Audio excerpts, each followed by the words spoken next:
I always felt different. Mm. I just always felt different. I was bullied for being overweight, made fun of, and like kid beat me up on the school bus because he just didn't like me. Like it was just sometimes, not all the time. I had a great childhood, but there was elements that were really crappy, especially in middle school. What I realized was sharing my thing would inspire others. You know this. We went through an era of like fat was the enemy. I feel like Yes. every decade we need to attack something. The health industry is so bored Yeah, and fickle. and fickle and just plain stupid at times that every 10 years we need to make something new. Welcome to Slay, the podcast where we dive into all aspects of female health, fitness, and life. I'm your host, Louise Hazel, and in today's episode, we're going to dive into some of the fitness myths that are holding us women back from our goals. Our guest today is a personal trainer and studio owner with a wealth of experience who works closely with women to drive them towards their health and fitness dreams. He was diagnosed with type 1 diabetes, bringing a unique perspective to his work, understanding the complexities of managing chronic conditions while striving for optimal health. His dedication to helping women navigate the fitness landscape and overcome societal pressures, body image issues, and health challenges has made him a respected voice in the industry. We're going to explore the importance of strength training and the role of nutrition. He's going to share his insights, success stories, and practical advice for women looking to take control of their health and well-being. So whether you're a fitness enthusiast, someone just starting on their fitness path, or looking to smash your goals this year, this conversation is packed with valuable information and inspiration. Please welcome Danny Saltos to the show. Danny, thank you Thank so much for joining us. thank you for having me. What a treat. I'm impressed that this is a treat for you. This is a treat for me to be here. I'm honestly so Oh, honored to be on here. bless So you. thank you for having me. Bless you. Thank you so much. Now, Danny and I met on a thrupples holiday. Mm. Danny's wife, and myself found ourselves in Anguilla, enjoying all of the sun and the sea and soaking it all up.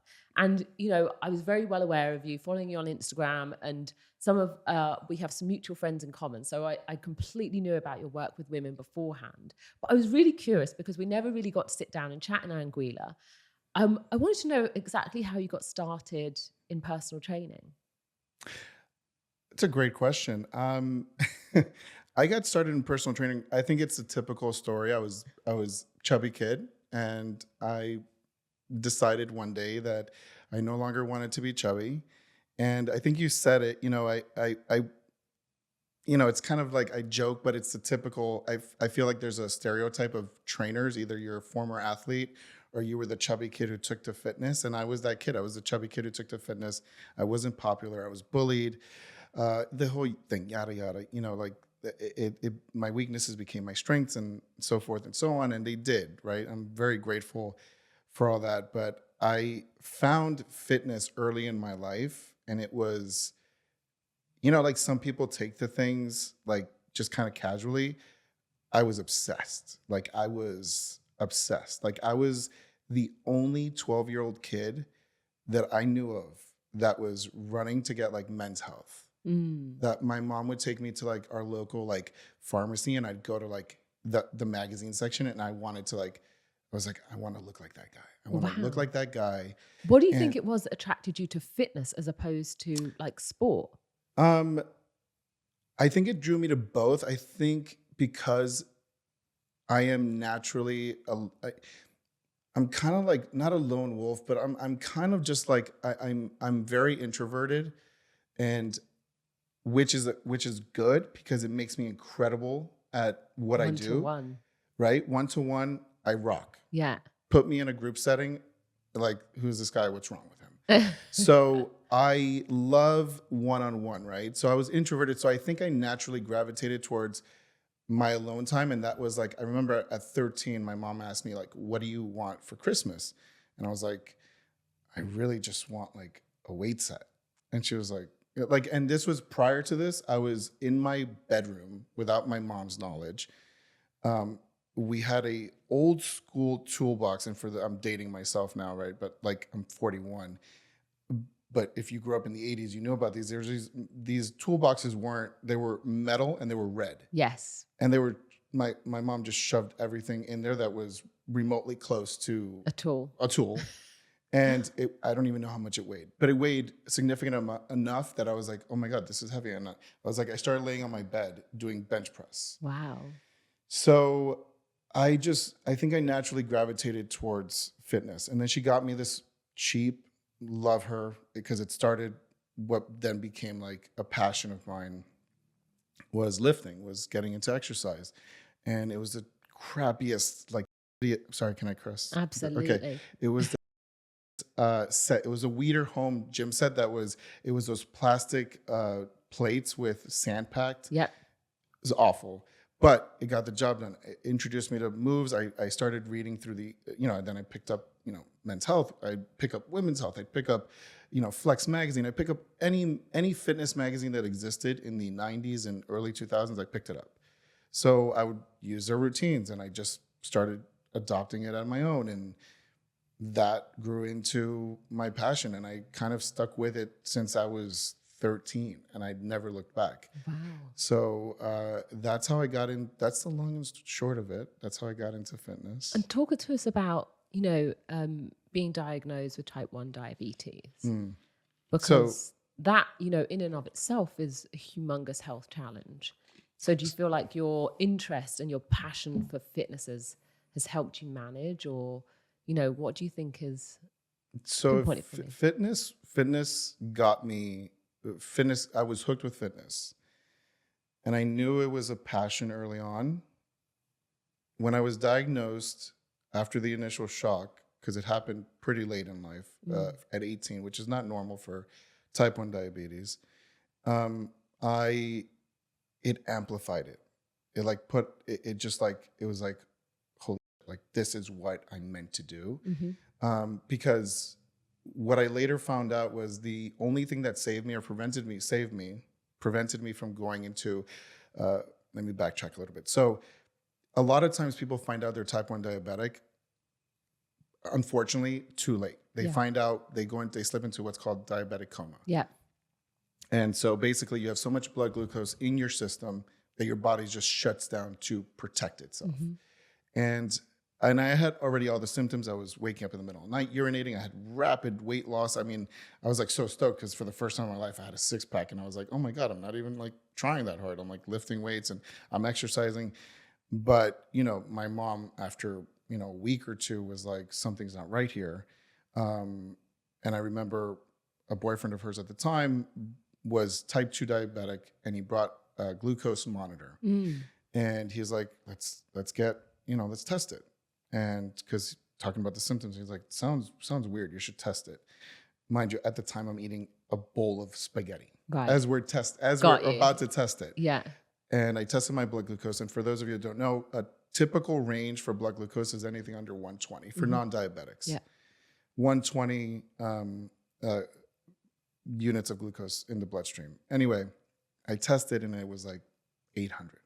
Wow. It was off the charts, right? It was high. Wow. What was your immediate reaction from, your mom, her boyfriend? I didn't know anything about diabetes. I didn't know anything. So it was like, okay, like this isn't good. They were like, okay, we got to go. First thing the next morning, my mom booked me a doctor's appointment. We went to UM. I was living in Miami at the time. Went to University of Miami. They had one of the best endocrinologists.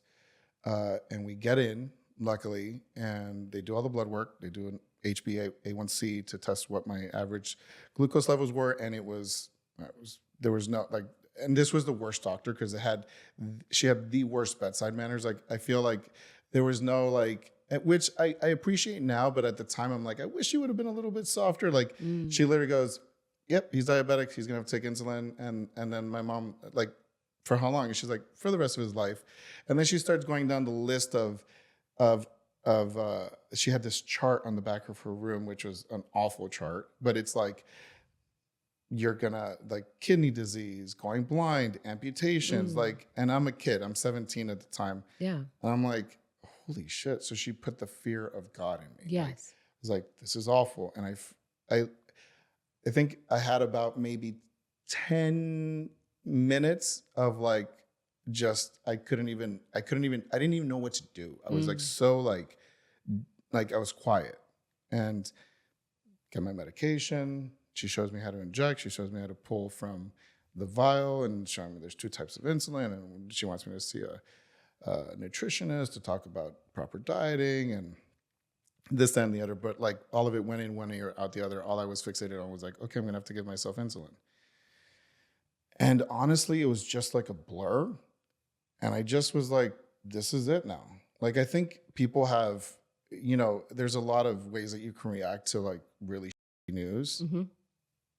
And I think even before I knew something about myself that I know now was that I was really fucking resilient. And I'm like, I was like, all right, this is my normal now. I never pitied myself. I never, until recently, you mentioned in your introduction of me, like type 1 diabetic, which I was like impressed, because I, for so long, hid that about myself because I thought it was Something to be ashamed of. yes, like extremely vulnerable, like up until recently, I would say in the last like 5 years where I really, really broke through a lot of like my own, I would never inject in public. I would never, like, I'd go to the bathroom and hide. And, it was just awful. So Mentally, what was going on there? Do you feel like people were going to judge you and question, what are you injecting? Why are you injecting?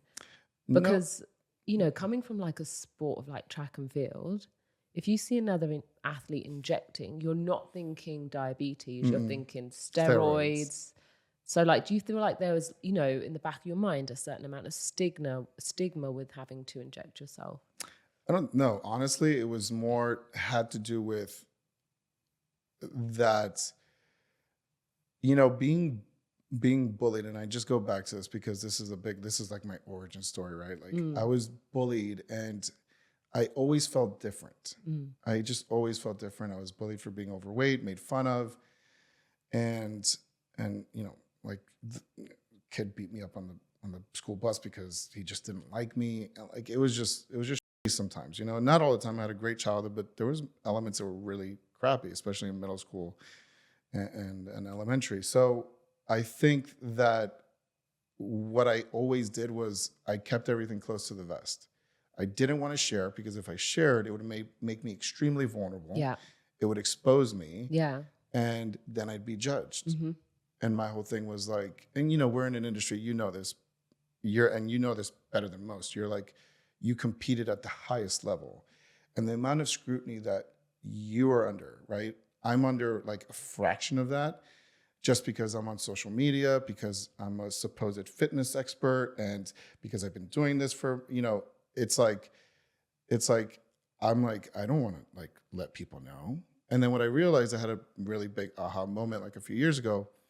And I said, you know what? Like, fuck it. Like, why do I like, and it was just because of therapy and I worked through a lot of stuff. And I realized that I was just like, there is great strength in vulnerability. And I think that is very much overlooked at times. And I think people look at vulnerability as being a weakness or that people are going to take advantage of you. And yes, there is that risk. But I think without the risk, there is no reward. And so I think you forego a lot of opportunity and not just opportunity. I'm not talking about fiscal, financial opportunities. I'm talking about like meeting new people. What I realized was sharing my thing would inspire others. So it took me a long time to get there, but I'm very long-winded. That was why I kept it so close, because I was afraid of being vulnerable. Well, I'm very grateful you've been doing the work, because I really feel like the reason I wanted to ask you here is because the way that you've been speaking to people, speaking to me also, like I'm like, oh, there's a message for my client, the way that you've been communicating is really out of a place of like pure servitude and just amazing openness. And, when we talk about like that vulnerability, how has your experience with like a chronic disease helped you with your own clients? Like, has there been an experience where you're like, oh, I know exactly what she's going through because I've been there myself? Every single day.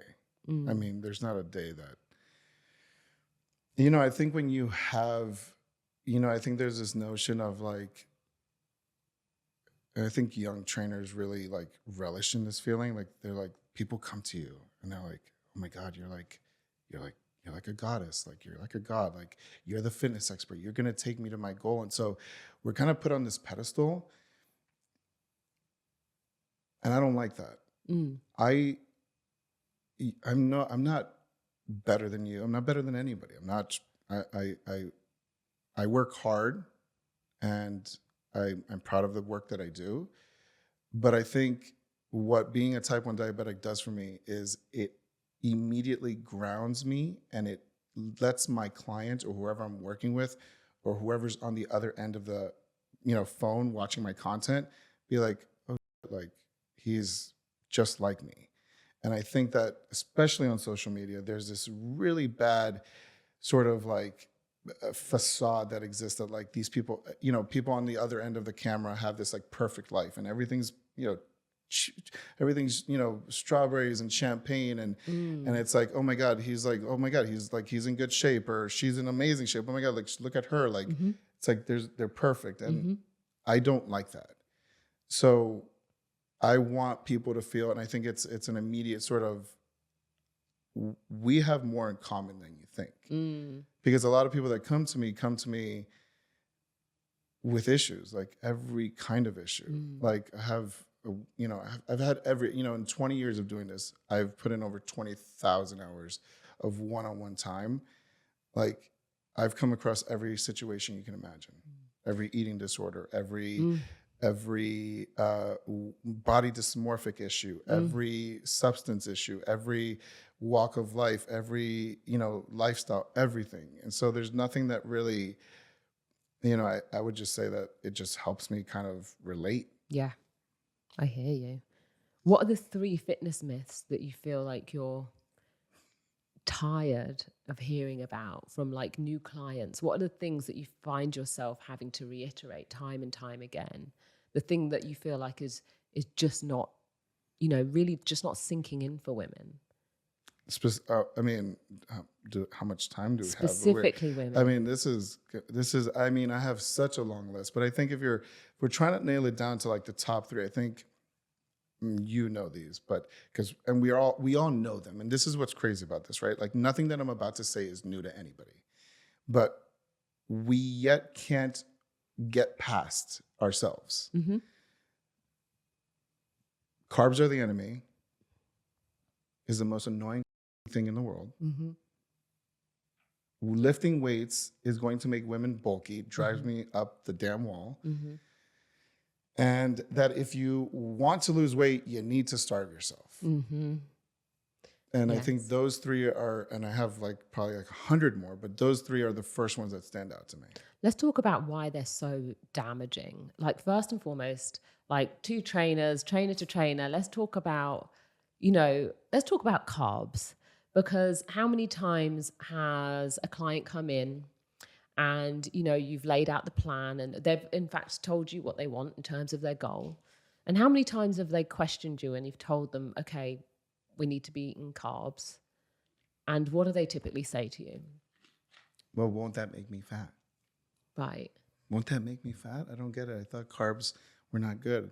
Or I thought carbs, should I not have carb? Like, how, like, what are good carbs? What are bad carbs? Like, and if I really want to lose weight, but is it true that like if you eat too many carbs, I'm going to hold on to too much water? It's like, I mean, the list goes on and on. It was created by a part of the industry. Like, we went through an era of like fat was the enemy. Yes. I feel like every decade we need to attack something. Yeah, absolutely. Where the health industry is so bored. Yeah, and fickle. And just plain stupid at times that we every 10 years we need to make something the enemy. Okay, so we went through fat phobia. We need fat phobia. So everything went low fat. We saw high sugar. Exactly. Or high corn syrup. Well, because when you remove something, you need to put something else in there, right, to make it palatable. Yeah, and make it taste good. Right, because salt, fat, acid. Exactly. And that's the thing people don't understand. So we did that in the early 90s. Then we grabbed it. Then we were like, you know what? Then they realized, oh, actually, fat's good.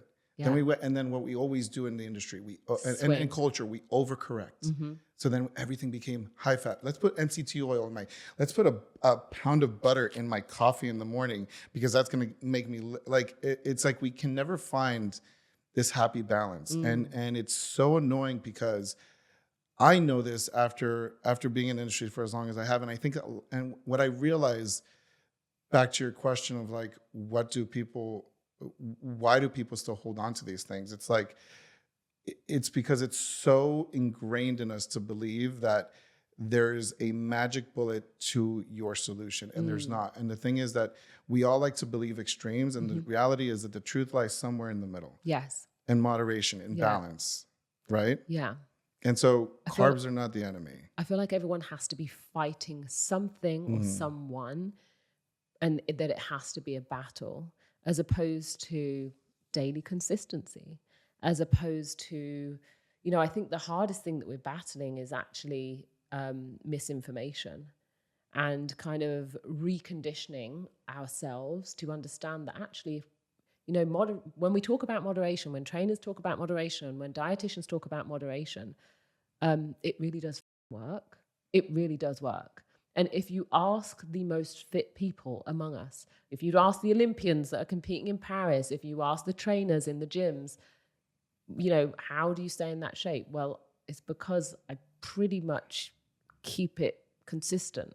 That's not to say I don't have those bucket days. That's not to say that, you don't have your own benders, but it's moderation. That's it. But, I think to that point, moderation is too simple a solution. Yeah, it has to be something more. There has to be, and this is where I'll probably piss a lot of people off, but it's way easier to blame something than to look inside and say, you know what, I'm fucking up. But the reality is that you're just not willing to do the work. And you're not. Or I think accept the rules and what it takes. Yeah, I think to a certain degree, there's an element of that for sure. But I think, look, consistency is hard. It's boring. It's hard. It's boring. It's like, if I could tell you right now, a woman comes to me and is 20 pounds overweight. She's 140 pounds. And she's like, I really want to lose these 20 pounds.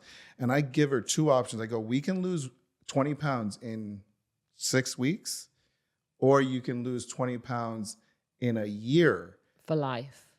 And keep it off for life. 9 out of 10, I guarantee you, will choose the former, right? They'll choose losing it in 6 to 8 weeks because they'd rather have the quick result, and they'll live in a state of delusion saying, I'll keep it off. No, because anything that drastic, you just gain it all back. And so I think that it's really, it's just this thing of like you said, it's moderation is too simple a solution, and compounded with consistency is hard work. Having to wake up every day, eat, and again, you don't need to be a monk. You don't need to eat like a pro athlete, but there needs to be some level of consistency with your food, with your training, with your sleep, with your hydration, with your stress. But we'd rather just point the finger and say, oh, carbs are the enemy. And the thing is, very often, and unfortunately, is it works. When you take out carbs, it works. But what I do with my clients, and I always say this, like I'm really more 80% therapist, 20% trainer at this point in my career, is because so much of our time together is spent disassembling all these made up fallacies and really getting people to understand. And that's what I'm really good at, is working with people to help them embrace the long term. And I always start off with every client, and I say, I need you to trust me. This is going to be a committed relationship. This is going to be tough, but I promise you. Because I say I literally I started working with a woman. I said this, and I have the same spiel to almost every new client that I work with. I go, worst case scenario, if you give me a year and it doesn't work, and you're not happy with where you are, emotionally, physically, spiritually, however, mentally, if you're not happy where you are, what's the worst that could happen? You wasted a year of your life. You can go back to doing whatever the hell you were doing before. I don't care. We can part ways, no hard feelings. You say, you know what, Danny, you suck. See you later. But if you give me that year and you do the work, I promise you, you will keep the weight off. You will, whatever your goal is, you'll be healthy for the rest of your life. Just give me the year. Right. And when that's why I'm very selective about who I work with, because you have to, and I'm very fortunate that I'm in that place. I know that a lot of other coaches and trainers don't have that. Right. I'm very selective about who I work with for that reason, because I need I need to know that you're on board with me. Yes. What do you say to women who say, yeah, but I've tried diets and I've tried exercise and it just doesn't work? You're fucking lying. Like, it does work. If it didn't work, everybody would be overweight. That's just not true. You may have tried a diet. It doesn't work for you in that given moment of your life. You may have not been adhering to it the way that you should be. You may have been doing HIIT. People are like, oh, I did HIIT. And my favorite thing is like, every girl in LA loves to do like 5 berries class a week. And nothing against berries. Berries. I have things against berries. Okay, great. So that we can say, so you know what, fuck it. I don't like berries. And none of my clients, every single one of them knows how I feel about it. And they no longer go, because I think they're solely focused on kicking the person's ass. Absolutely. And they have no regard for training protocol, programming. I've had clients go in and and this is what I tell my clients, because like, for example, I'm going away on vacation next week. You go to Barry's, perfectly fine. I don't care if you go to Barry's. Check your ego at the door. I don't give a what that instructor says. Thank you. So I don't care what that instructor says. I don't care what the girl next to you is doing. You know what weights we use here. I want you to use those same weights. And if a movement doesn't feel right, don't fucking do it. Absolutely. Because when they get you on the treadmill, you run at your pace. Yeah. If you feel like it's cranking it up, don't put that incline on. Don't touch that incline button. I don't care if the instructor, you know how many times, and the thing is that there's probably a good amount of women in LA that go to Barry's that instructors are like, why? Like, there's a group of subgroup of women who are just defiant, and they don't do what the instructor wants, and those are my clients. Yeah. Because like when the instructor's yelling at them, he wanted me to run at like a 6 incline at 9 miles an hour. I'm like, and I'm like, what did you do? I go, I kept it at 2 incline and I ran at 6.5 because that's where I felt good. I go, amazing. Great. You know what I mean? So it's one of those things that like, I just, it's I don't even know where we're going with this, but yes, I think that it's incredible when you learn to embrace the process, learn that, 5 HIIT classes a week is not working for you. And not sustainable. For anyone. I went to one Barry's class and I pretty much had to revert to doing my own thing because the workout was trash. It's trash. It's complete trash. We've got running and we've got lifting in the same workout. No one in there was qualified to give me a running session as an Olympic runner. No one in there was qualified enough to give me a strength and conditioning session, having lifted with some of the best strength and conditioning coaches. I literally felt like I just handed my body over to the wolves. Never again. No, Never again. This is the problem, right? You have the knowledge and the insight and the experience to know when to say, this is not for me. They take advantage of a lot of individuals, both men and women, but mostly women, because they think if I don't sweat and get my ass kicked, if I don't leave this room crawling out of here, like I just got like a bat, someone just beat me to shit with a bat, then I didn't do a workout. And it's like, that's not the way you should feel. And if you are doing a true HIIT workout, like a true HIIT, I love how everything's labeled HIIT, but like a true HIIT workout is 4 minutes, 6 minutes max. And you do it, like I always tell all of my clients, it's like a garnish on a dish. Like it's cilantro. Like you sprinkle it on. The main dish is not that. It's cilantro. You do it a little bit, maybe once a week, if it even pertains to your goal, or if you're just trying to reap the benefits for longevity purposes. But like outside of that, you don't need to do HIIT workouts. Like you actually, to go on that, like you can lose a ton of weight without ever stepping foot on any cardio equipment ever. You can literally lose weight without stepping foot in a gym. In a gym, period. Take it further. Exactly. You can even lose weight without ever stepping foot in a gym. So yeah. Danny, in your opinion, why aren't we women seeing results? I think you're focusing on the wrong things. And this is look, I want to preface this by saying, obviously I'm a man. Like it's weird coming from a man, but I've been working with women exclusively now for, I don't know, 15 years. Why did you choose women to work I with? didn't choose We're women. so complicated. You know what? They chose you. This is the thing. I always attribute it to a few things.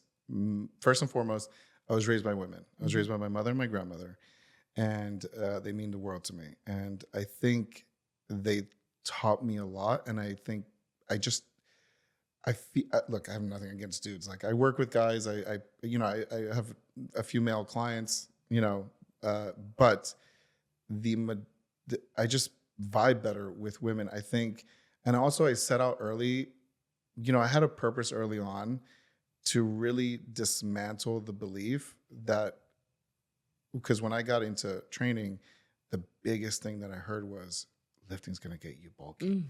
Women are, and I think whoever said that, I wish I could go back in time and find them and just shake them and slap them. Absolutely. Because I would be like, I don't know who started this, but it's the worst thing you could have done for women. For female population. For the female population. And you see the effects of that as women age now, because now you have women with higher currents of like osteoporosis and all these things that could have been avoided because they're like stay away from the weights. Yeah. Only do cardio, hit workouts, or jumping on a trampoline in a hot room in a juice cleanse, right? So I think they're focusing on the wrong things. Women have put so much effort into calorie restrictions, and not just because, truth be told, you need to be in a calorie deficit in order to lose weight. So that's not that's not brand new news. Everyone knows that. But I think they take it to an extreme. Yes. And then they focus solely on going to the cardio. I know so many, like, if you just, I don't know when's the last time I'm very fortunate I have my own gym at my home, and that's where I train my clients. I haven't stepped foot in a training facility in so long, but I spent a good amount of time in my early part of my career in a gym. And you could just see, it was just so crazy how I would see a guy would check in directly to the weights. And where I used to work, the cardio was always upstairs. Women, straight up the stairs. And if they came down, it was to leave.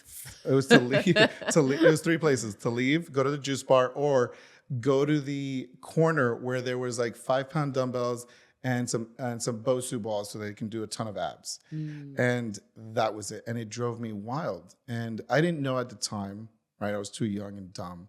But I think as I got older, I really just settled, and I was like, I want to make this my purpose. Like, let's, and I've dedicated every single day of my life since then to that.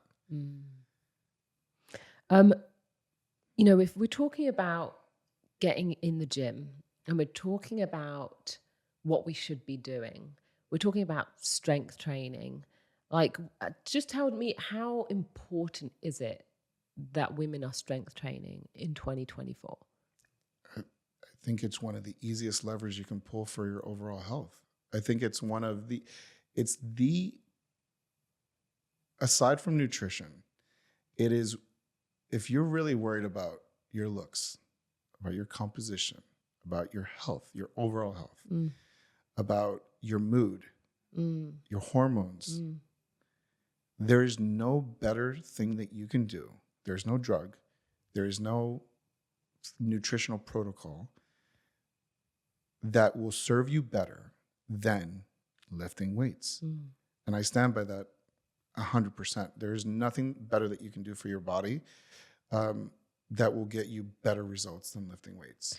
Now, speaking to all of those women who still believe that weight training is going to make them bulky, how do we dispel that myth? How do we tell them that there are other ways? Like, what would you say to a person who is sat here, you're in consultation, they're like, listen, I want to give it a year, but I really don't want to get bulky. What do you say to those ladies? Now, am I speaking to the masses or am I speaking to an individual? Because there's two very different things that you can do in that situation. Give me both scenarios. I think if we're speaking to the masses, it requires more conversations like this between two individuals who have dedicated their life to health and wellness, you are a prime example of what can be done, Mm-hmm. right?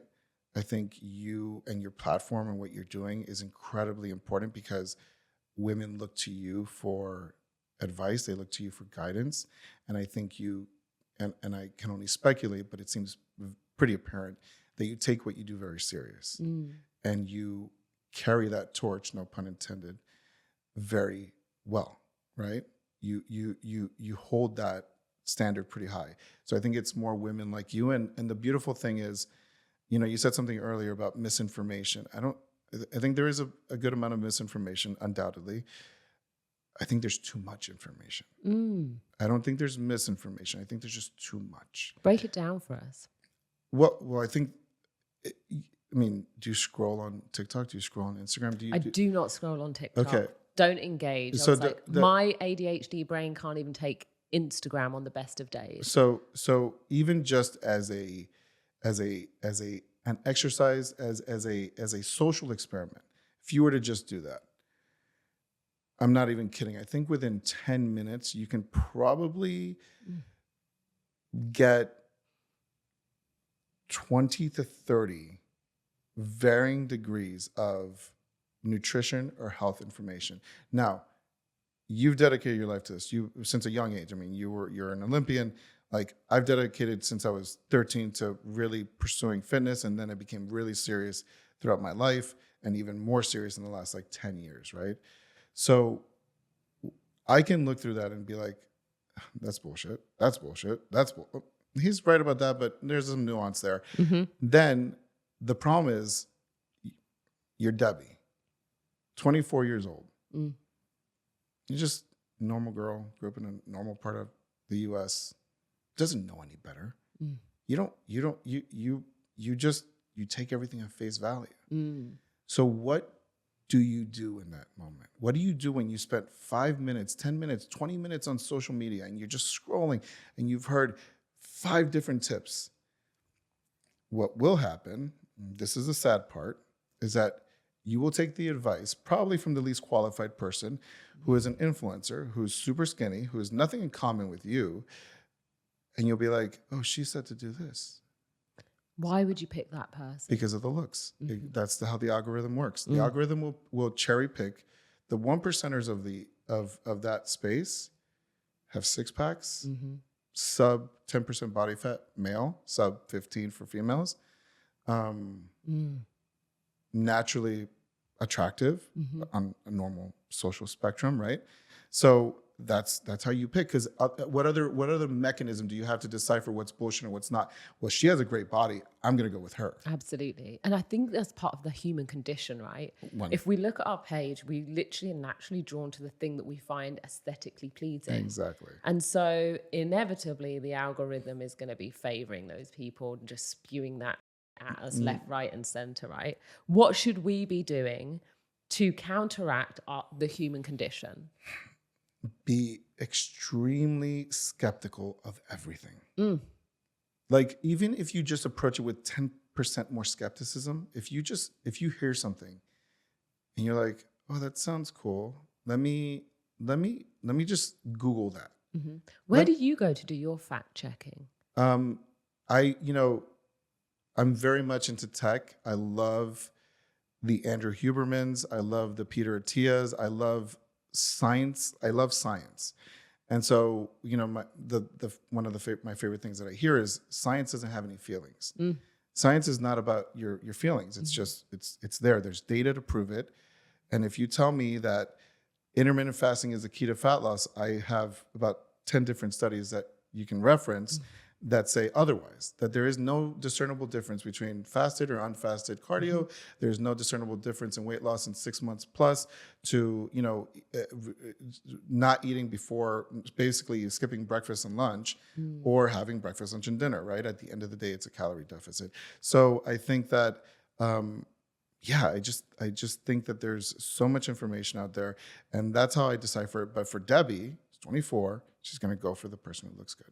Always. Every single time. Every single time. A client comes to you, their goal is to lose weight, fat loss, but they're like, you know what, I'm just really into intuitive eating. How do you feel about that?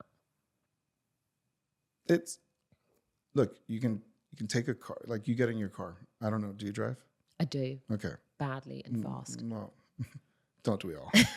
So do I. But most of us today when we get into our car, we do, I would venture to say a good majority of us get into our cars and we open up Waze or we open up Maps. Maps if you're a psycho, Waze if you're part of civilized society. If you're a pro. If you're a pro, use Waze. So you open it up. Now, intuitive eating is kind of like you can drive and just kind of chance it. You know where you're going. And you're like, you'll get there, but you might take the route that's going to have more traffic.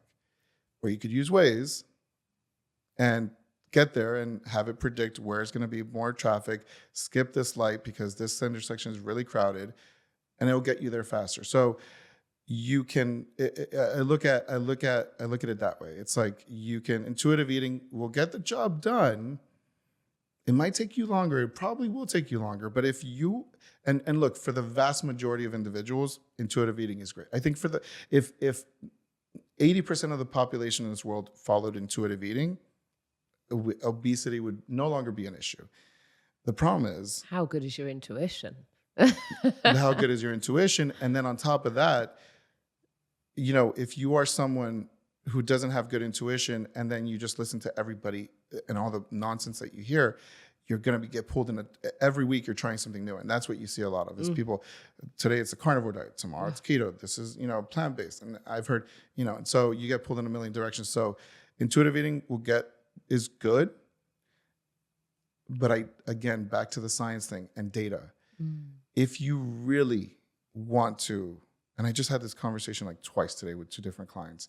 If you really want to nail down your nutrition, and I understand everybody has feelings, everybody has traumas, I get it, we all do. We don't like counting calories because it makes us feel uncomfortable. Some of us become obsessive. I get that. How do you feel about counting calories? I think it's an incredible tool. Why wouldn't you do that? I think it's an incredible tool. I think the problem is, again, because of messaging that's out there,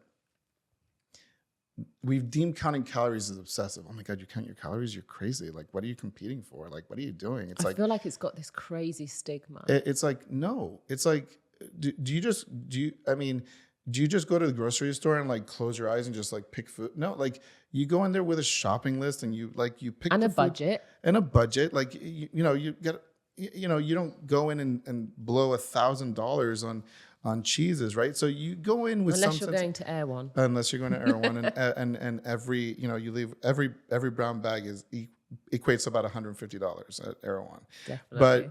But it's one of those things. It's like counting calories is not the issue. It's, again, going to piss a lot of people off. It's you. You have allowed someone to tell you that counting calories is excessive. It's going to make you obsessive about your nutrition, and you're going to count everything. No. And this is the way I present it to everybody. All I need you to do, if everyone just counted calories and tracked using whatever app you want to use, I prefer MyFitnessPal, but whatever app you want to use, if you just track your calories for 1 or 2 weeks, because most of us, within any given week to 2 week period, eat the same foods within that time period. So if you just track for 1 or 2 weeks, you will be set for the rest of your life because you will now understand what 1,000 calories looks like, what 300 calories looks like, what 1,500 calories looks like, because now you have an understanding, you have some reference point. Absolutely. The problem is with intuitive eating, unless you have a background, I can do intuitive eating because you've tracked. Also, my knowledge base is so vast, and that's not an ego thing. I've just been doing this for so long. I can tell you how many grams of protein are in a chicken breast. Like I know that because I've been doing it for so long.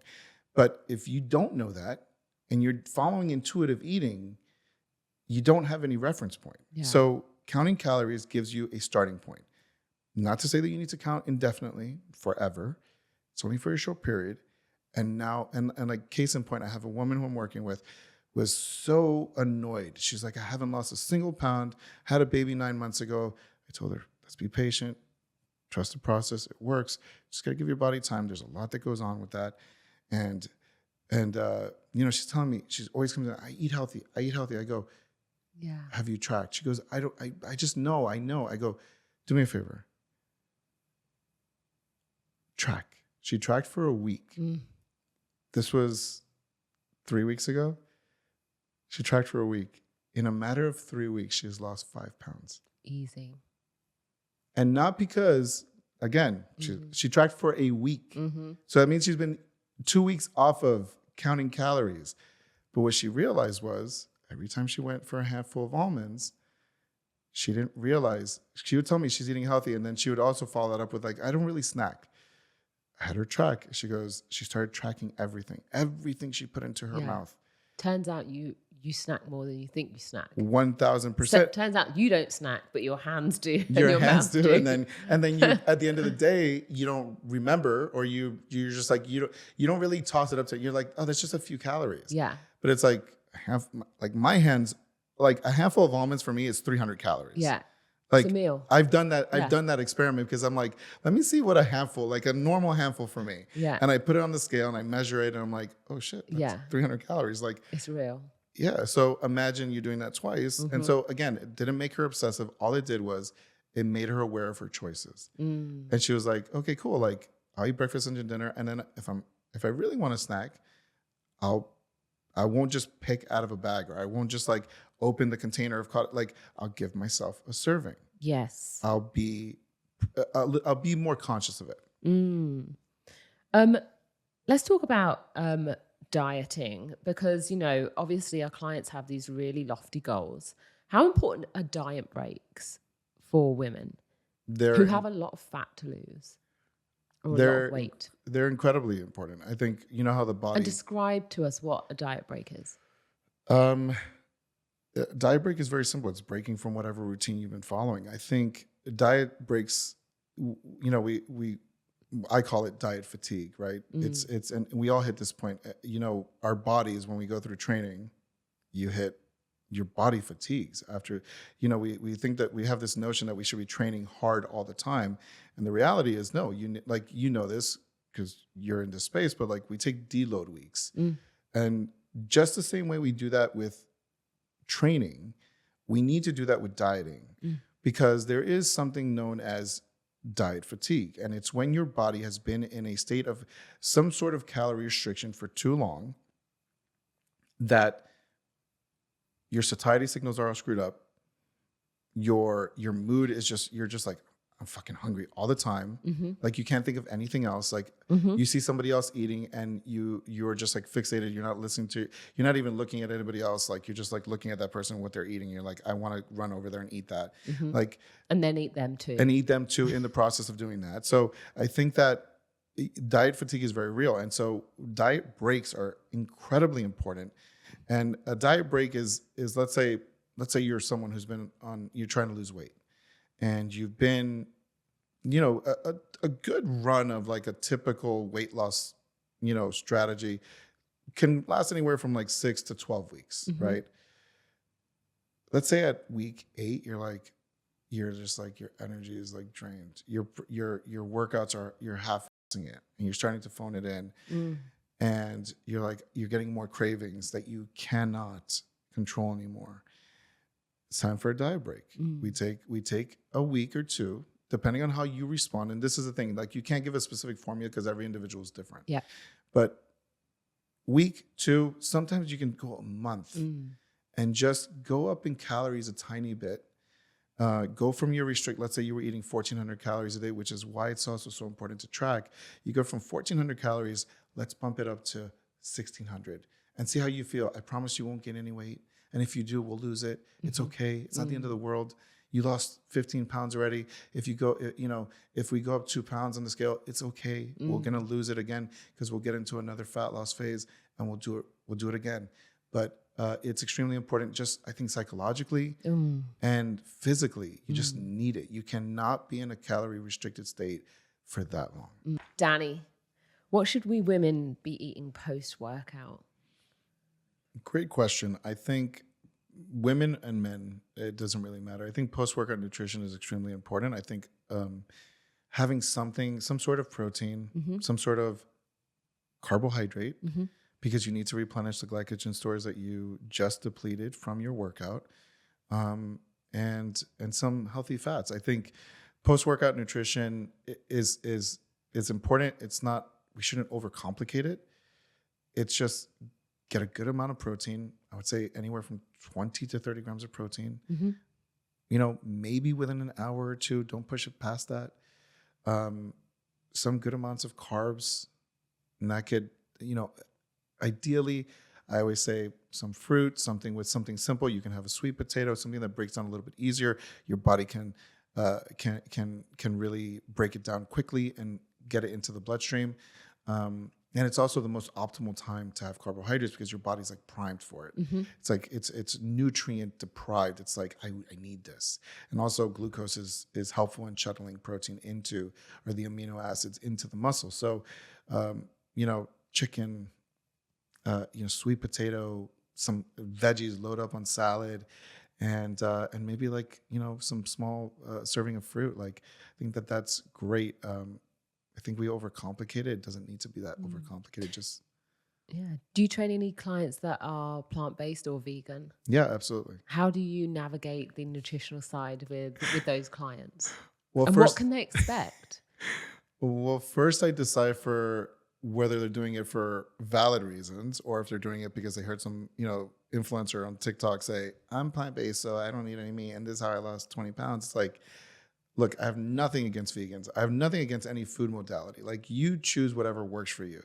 But if you're going plant-based because you think it's somehow healthier, there's absolutely no truth to that, in my humble opinion. And I think there's a lot of science to back that up. But I think with plant-based, when it's a legitimate reason, when it's just something that fits your life and it's something that it works for you, great. The parameters don't change. You still need protein. You still need glucose, carbohydrates. You still need fats.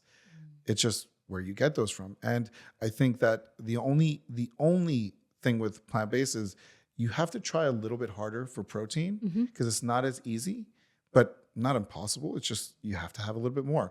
And if you do, you have to make sure that it's complete protein. So a lot of times, the first thing I do, because a lot of my plant-based clients will already come in with, I take a vegan protein. I go, great. Can I see it?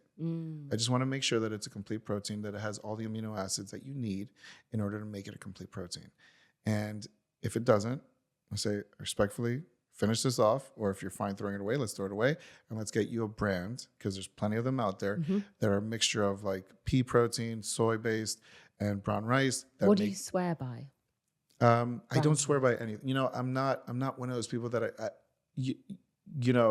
I don't have any brand deals.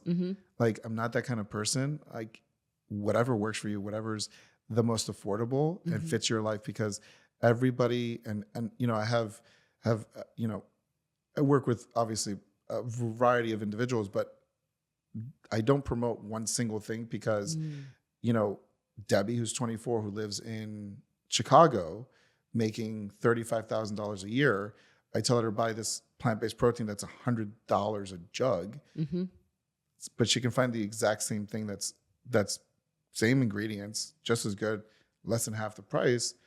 Just go for that. Just I more rather educate you on what to look for rather than like a specific brand, unless there's very few and far between. Then I'll be like, hey, this is my trusted brand. This is what I like. Go for this. Got you.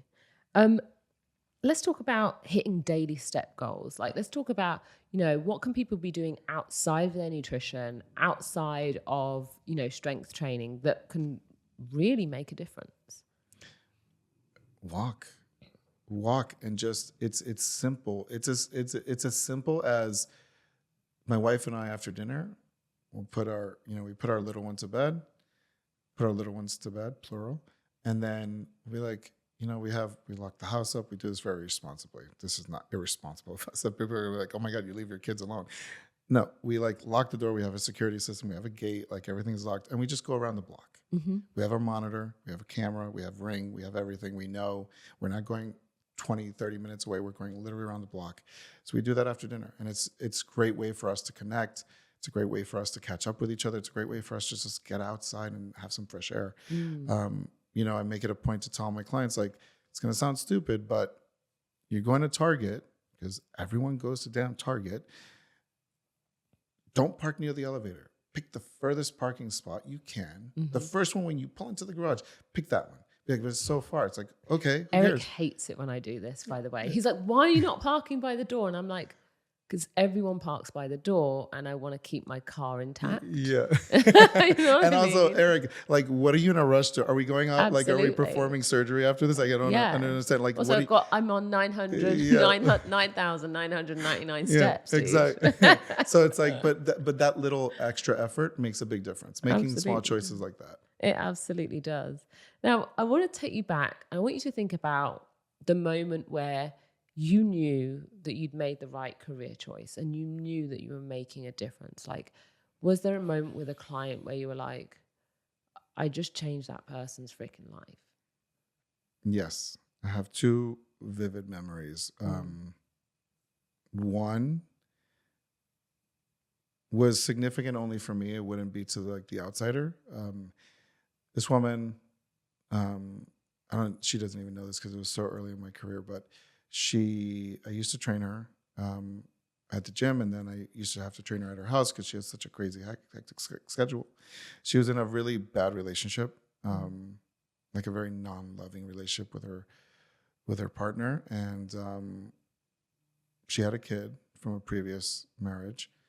And I remember we had a session together, and we got halfway in the session, we started talking about everything, and she like just started breaking down crying, and we talked, and she just like, before I left that session, she looked at me and she was like, thank you so much. You have no idea what you mean to me. And I was like, wow, like it's the first time like anyone's ever said that. Like, this is weird. Like, I felt uncomfortable for like a hot second. I was like, okay, like relax, like I'm just your trainer. But that was one moment. And that really let me know. And then the second moment was, I worked with this woman who started working with me, and she was like this big CEO, very like well established, ran a very big, very part of a very large company, and heavyset woman came to me. She was like this boisterous, like very loud, super like charismatic, so over the top, like not a care in the world. But she was heavy and she owned it. She like didn't give a shit. She was just like, I'm big, but I want to lose weight and I want to be healthy and I want to be strong. She was so badass. And like, I want to say, like, we got really close, because that's what I do with my clients. I get really close. She started telling me, she comes in one day, and I had noticed that her hair was starting to fall out, like it was thinning. I didn't say anything. Also, at the time, didn't register for whatever reason, because she was just a beast. She'd come in, like nothing stopped this woman. Like, I told her to do like push-ups, lunge, like there was nothing. She was just determined. And she tells me, I have cancer. And I'm like, what? Like, that's insane. What do you mean? And I worked with her, and I'm going to try not to cry. I worked with her that entire time that she battled and beat cancer. And the amount of gratitude that woman had for me is something that no amount of money could buy. Yeah. It's something that will live with me forever. And it really shaped my fitness career. And, you know, you said something about me, and I live by that every day, is to be of service to others is something that is my North Star every single day, is be of service to others. And she solidified that. She was instrumental in the relationship we built, and how just, I mean, the woman, there was not like, I remember she would invite me to like, you know, to events, and I'd go with my now wife, but we were just dating at the time, and she'd introduce me to like all these people, and she'd be like, this is the man who saved my life. This is the man. And like, I wore that with such a badge of honor. And yeah, that meant a lot to me. She was that moment where she told me she had cancer, and watching her journey was just incredible. How's she doing now? You know, I wish that was so long ago. I wish we stayed in touch for a bit, but I think she moved back to New York, and I haven't seen her since. But if I were to guess, she's Crushing she's it. a rock star. Beautiful. I've had a similar experience, and I think that to be a trainer, I think you never really anticipate having to train people who ultimately are battling and fighting for their lives. And I think until you've done that, you haven't felt the full weight of what it is to be a trainer. And it frames life, I would say, completely differently, because you are literally fighting for every rep. Every single rep means you're one step closer to life. And that, is, it's an incredible experience for, I think, both people involved. And one, I think, as a trainer, you'll probably understand that you're probably both very grateful to have. And I also think like life and the universe, God, whoever you pray to, brings those two people together for that reason, to battle some of those challenges together. That's bloody Amen. wonderful. That's I couldn't agree more. I think that it's and I think you have to, as a coach, you have to hold that with such care and delicacy, and it takes a certain individual. Like I always say this: there's trainers, and then there's coaches. Absolutely. And trainer doesn't do that. No, and that's what I say. And it's taken me a long time to accept this about myself. But yes, I do personal training, but I'm a coach. Absolutely. Coach, where can we find you, and how can people work with you? I can be found on all socials. I've managed to somehow corner at by Danny Saltos on every social platform. So that's where you can find me, on X, on YouTube, on Instagram, on TikTok, at by Danny Saltos. And I also have my app, which is on my website, funny enough, by DannySaltos.com. So go check that out. But yeah, and to everyone out there, don't be shy about reaching out. I love to help people. And whenever people have questions, I live for this. I live for these conversations. So yeah.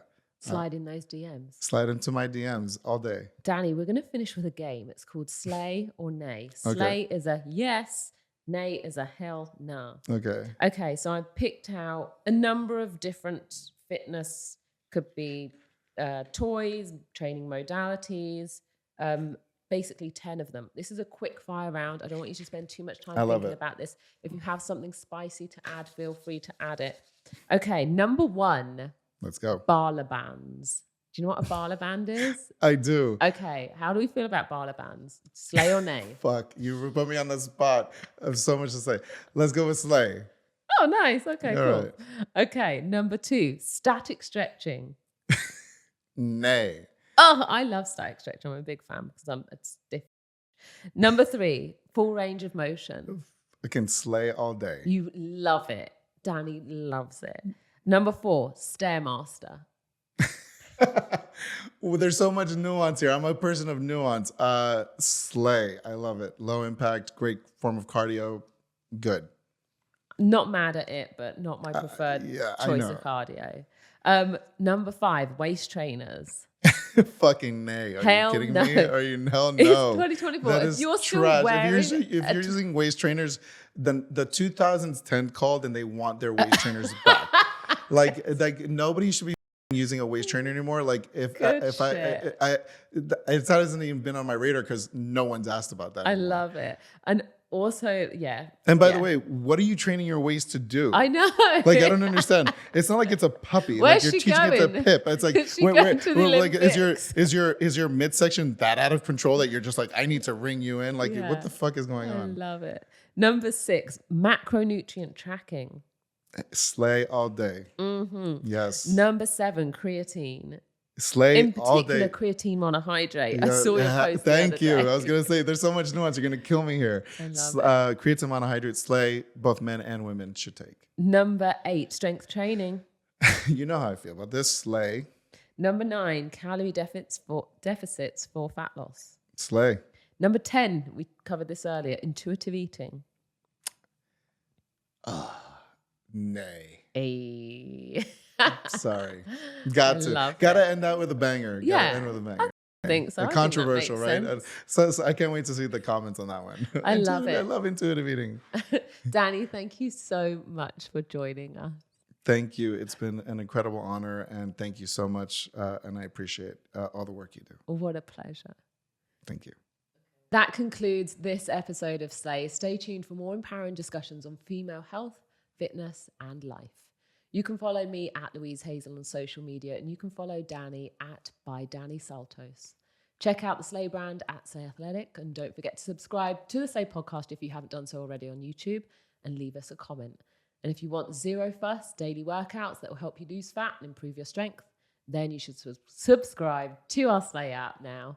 You can download it free from the App Store. Join our online community and start slaying one of those 30-day challenges. See you next week.